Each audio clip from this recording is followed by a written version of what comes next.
जय जगन्नाथ। केमती अछंती समस्ते? आशा करुछि प्रभु श्री जगन्नाथଙ୍କ कृपारु समस्ते भलरे थिबे। मु रूपाराणी तुमर बड़ भौणी स्वागत करुछि एमआईएल नेक्स्ट जेन क्लास को। आज आमे पढिबा द्वादश श्रेणी बाध्यतामूलक ओडिया साहित्य ज्योति बही रे नूतन भावरे अंतर्भुक्त करा जायथिबा एक सुंदर देशात्मबोध कविता। कविताटीर नाम होछि भारत भावना। एहार कवि होछंती भक्त कवि, ब्रह्मज्ञ कवि एवं ऋषि प्रतिम कवि मधुसूदन राव। कवि मधुराव रचित कुसुमांजलि एही कविताटी आसीअछि। कवि मधुराव भागीरथी राव एवं माता अंबिका बाईंको कलमंडन करी पुरी जिल्लारे जन्मग्रहण करथिले। तांक रचना मध्यरु कुसुमांजलि रचनारु एही सुंदर पद्यटी आसीअछि। काल विलंब न करी कविताटी को आलोचना करिबा। कविताटीर प्रथम पद। एही किसे पुण्यभूमि भुवन विदित सुविस्तीर्ण रंगभूमि आर्य गौरवर। एही सेही पुण्यभूमि देवभूमि धर्मभूमि कर्मभूमि आर्य भूमि ऋषि संस्कृति भूमि पवित्र भारत भूमि, जहाँकि भुवन विदित सारा पृथ्वी रे जनाशुना सुविस्तीर्ण रंगभूमि। काश्मीर ठारू कन्याकुमारी पर्यंत सुविस्तीर्ण रंगभूमि। एही आर्य ऋषि मानकर गौरवर भारत भूमि। एही कि भारत जार महिमा संगीत गंभीर झंकारे पूर्ण दिग दिगंतर। एही कि से भारत जहार महिमार संगीत जहार गौरवर संगीत गंभीर झंकार रे दिग दिगंतर को गंभीर झंकार रे पूर्ण कर दउछि। एही किसे सुमनज्ञ आशा सरोवर जार ज्ञानामृत पाने कृतार्थ धरणी। एही किसे सुमनज्ञ आशा सरोवर समस्तंकर आशा थाए एही मंदिर मंडिता शह शह सरिता द्वारा सजिता एही भारत भूमि को थरे दर्शन करिबा पई, जहार ज्ञान रूपक अमृत को पान करी एही धरणी कृतार्थ होइछि। सेही भारत भूमि जार तेजे विभासित देश देशांतर। एही किसे वसुधार समुज्जल मणि। एही किसे अमृतमयी मृत्युंजय संतान जननी, जहार तेजरे विभासित हुअन्ति देश देशांतर माने। एही कि हेउछि सेही वसुधार समुज्जल मणि। एही कि सेही अमृतमयी मृत्युंजय जननी, जहार कलरे जन्म नेइथिबा संतान मानकर मृत्यु तो होई थाए, किंतु तांको जस देहर मृत्यु केबे हेले होई न थाए। से माने चिर अमर होई रही थांती। एही हेउछि सेही भारत भूमि। द्वितीय पद आलोचना करिबा। केमंतेहा विभ आजी करिबी विश्वास एही सेही देवभूमि विश्व वंदनिया। कवि एठारे प्रश्न करिसंती। एठारे ईश्वरंकु संबोधन करी से कहिसंती जे केमंते मु विश्वास करिबी, किपरि मु विश्वास करिबी जे एही होउछि सेही देवभूमि विश्व वंदनिया भारत, जेउठारे कि देवता माने मध्य जन्म ग्रहण करिबा पई तपस्यारत। जेउठारे कि प्रभु श्री राम जन्म ग्रहण करिथिले, प्रभु श्री कृष्ण जन्म ग्रहण करिथिले, इत्यादि अनादि देवता जन्म ग्रहण करिथिले। एतत् व्यतीत भगवान एठी प्रभु श्री जगन्नाथଙ୍କ रूपरे विद्यमान।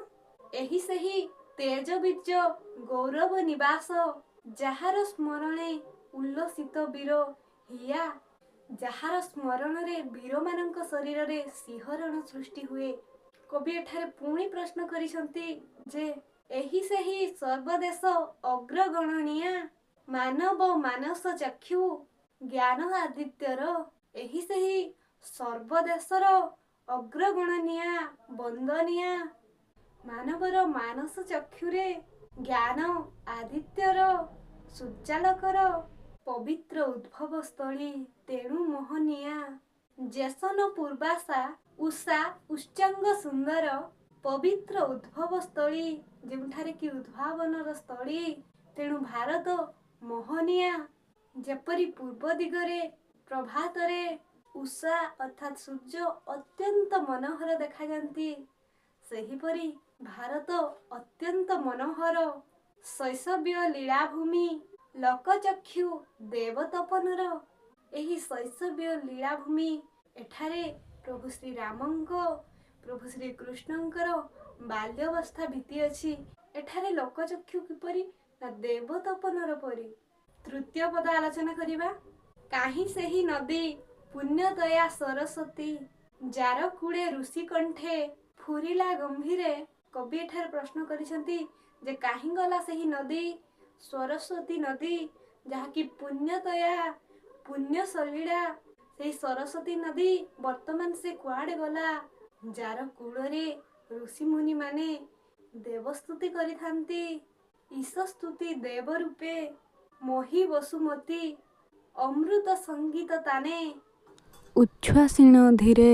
ईशस्तुति ईश्वरंकर स्तुति करी देव रूपे मोहि भगवानंक परी अमृत संगीत तानरे अमृत संगीत सुररे वसुमती अर्थात पृथ्वी को मोहित करिथांती सेही मुनि ऋषि गण। हृदयर उच्चतम आशा लहरी रे नाही रे भारत बक्षे आजी से सरित। हृदयर आशा रूपक लहरी रे केते बेले केमिति सेही अमृतर संगीत स्वर सुना जाए। आजी भारत बक्षरे सेही पुण्यदया पुण्य सलीला सरस्वती नदी वर्तमान आउ नाही। वेदमाता आर्य देह पुष्ट जार नीरे आर्य कवि आत्मा पद्म जही विकसित शिखिला संबंध तार परमात्मा मिहिर सहित।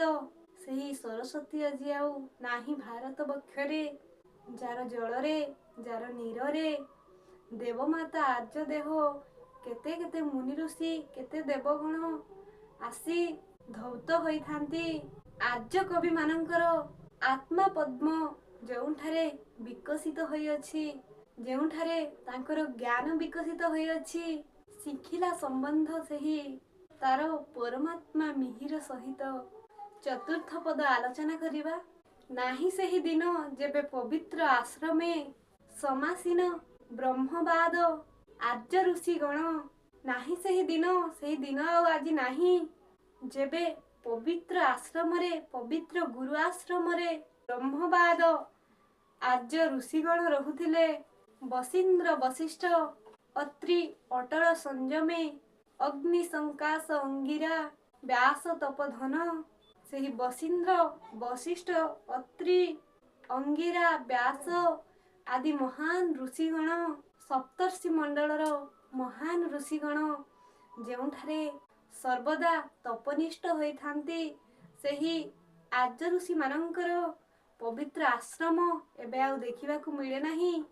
राजर्षि जनक नित्य शांति परायण ध्याइले सृष्टिर तत्व मज्जी तपस्या रे। राजर्षि जनक जे कि संसारी होई मध्य असंसारी थिले सेही राजर्षि जनक राजऋषि जनक जे राजा से ऋषि से जनक जे कि राजर्षि जनक नित्य शांति परायण होई सेही सृष्टिर तत्व को अध्ययन करिथिले। तपस्या रे मग्न होई आनंदे विस्मये आहा कले दर्शन। व्यापी अकूल अनंत घर अंधकारे विराजित ब्रह्म ज्योति निस्तरंग कला पारबारे से विस्मय होई आनंदरे दर्शन कले सेही अकूल अनंत व्यापी थिबा घर अंधकार भितरे विराजित अवस्थित ब्रह्म ज्योति को दर्शन कले। सेही रंगहीन काल पाराबारे से ब्रह्म ज्योति दर्शन करिथिले। पंचम पद आलोचना करिबा। दिन थिला जेबे एही भारत धामरे पवित्रता मूर्तिमती सरलतामयी दया रूपे अवतीर्णा ऋषि जन घरे ऋषि कन्या ऋषि पत्नी दिव्य तेजमयी दिन थिला एही भारत वर्षरे भारत धामरे पवित्रता मूर्तिमती एवं सरलतामयी जो माने कि दया रूपरे अवतीर्ण ऋषि मानक घरे सीता सावित्री अरुंधति परी किए ऋषि कन्या तो पुणी किए ऋषि पत्नी पुणी किए दिव्य तेजमयी होई एही भारत धामरे अवतीर्णा होइथिले। उस्वामिले पापाक्रांत मेदिनीर भार पापरे भरपूर होई आक्रांत होइथिबा पृथ्वीर भारକୁ लाघव କରିବା ପାଇଁ ସେମାନେ ଅବତୀର୍ଣ୍ଣା ହୋଇଥାନ୍ତି। ଯେବେ ବୀର ସୀମନ୍ତିନୀ କ୍ଷତ୍ରିୟ କୁମାରୀ ପ୍ରସବିଲେ ବୀରବୃନ୍ଦ ମହି ଅଳଙ୍କାରେ ଯେବେ ସେହି ବୀର ସୀମନ୍ତିନୀ ମାନେ କ୍ଷତ୍ରିୟ କୁମାରୀ ମାନେ ଯୁଦ୍ଧରେ ଅବତୀର୍ଣ୍ଣା ହୋଇଥିବା କଥା ଇତିହାସରେ ଉଜ୍ଜଳାକ୍ଷରରେ ଲିଖିତ ହୋଇ ରହିଅଛି। ସେହି ବୀର ପ୍ରସବିନୀ ମାନେ ଏହି ପୃଥିବୀରେ କେତେ କେତେ ବୀର ବୃନ୍ଦ ମାନଙ୍କୁ ଜନ୍ମ ଦେଇଛନ୍ତି। ସେହି ବୀରମାନେ ଏ ପୃଥିବୀର ଅଳଙ୍କାର ସ୍ୱରୂପ ଶିଖାଇଲେ ପ୍ରାଣକାନ୍ତେ କଟାକ୍ଷ ପ୍ରହାରୀ ସେ ବୀରତ୍ୱ ଯାର ଯଶ ଉଚ୍ଚ ନାଦେ ଘଷଇ ସଂସାର। ଯେଉଁମାନେ ସେହି ବୀର ପ୍ରସବିନୀ ମାନେ କ୍ଷତ୍ରିୟ କୁମାରୀ ମାନେ ଯେଉଁମାନେ କି ଶିଖାଇ ଦେଇଗଲେ ପ୍ରାଣକାନ୍ତେ କଟାକ୍ଷ ପ୍ରହାରୀ ପତି ପରମେଶ୍ୱର ମାନଙ୍କୁ ଯୁଦ୍ଧ କ୍ଷେତ୍ରକୁ ନିସଙ୍କଚହୀନ ହୋଇ ସେମାନେ ଯୁଦ୍ଧ କ୍ଷେତ୍ରକୁ ପଠାଇଥାନ୍ତି ଯେ ଯେପରି ତୁମେ ସେହି ଯୁଦ୍ଧରେ ଶହୀଦ ହୋଇଗଲେ ଆମେ ସେହି ଶହୀଦଙ୍କର ପତ୍ନୀ ବୋଲି ଗର୍ବର ସହ କହିପାରିବା। ସେହି ବୀରତ୍ୱର ଯଶକୁ କୀର୍ତ୍ତିକୁ ଆଜି ଏ ସମସ୍ତ ସଂସାର ଉଚ୍ଚ ନାଦରେ ଘଷଇ ଯାହାର ବୀରତ୍ୱର ରୂପ ଯାହାର ଯଶକୁ ଏ ସଂସାର ଆଜି ଉଚ୍ଚ ନାଦରେ ଘଷୁଅଛି ସେମାନେ ହେଉଛନ୍ତି ଏହି ପୁଣ୍ୟତୟା ପୁଣ୍ୟଭୂମି ଭାରତ ବର୍ଷର ସନ୍ତତି ଗଣ ଯେଉଁମାନେ କି କୋଟି ବୀର ପ୍ରସବିନୀ କ୍ଷତ୍ରିୟ କୁମାରୀ ଏବଂ ଦିବ୍ୟ ତେଜମୟୀ ତାଙ୍କର ଯଶକୁ ଏ ସଂସାର ଉଚ୍ଚ ନାଦରେ ପ୍ରଚାର କରୁଅଛି। ଆଜିର କ୍ଲାସଟିକୁ ଏଠାରେ ଶେଷ କରିବା। ବାକି ଥିବା ପଦ ଗୁଡ଼ିକୁ ପରବର୍ତ୍ତୀ କ୍ଲାସରେ ଆଲୋଚନା କରିବା। କ୍ଲାସଟି ଶିକ୍ଷଣୀୟ ଲାଗିଥିଲେ ନିଜର ଫ୍ରେଣ୍ଡ ମାନଙ୍କ ସହିତ ନିଶ୍ଚିତ ଭାବରେ ସେୟାର କରନ୍ତୁ। କିଛି ଡାଉଟ୍ ଥିଲେ କମେଣ୍ଟରେ ପଚାରି ପାରିବେ। ପୁଣି ଦେଖା ହେବା ନେକ୍ସଟ କ୍ଲାସରେ। ସେତେ ପର୍ଯ୍ୟନ୍ତ ରହୁଛି। ଜୟ ଜଗନ୍ନାଥ।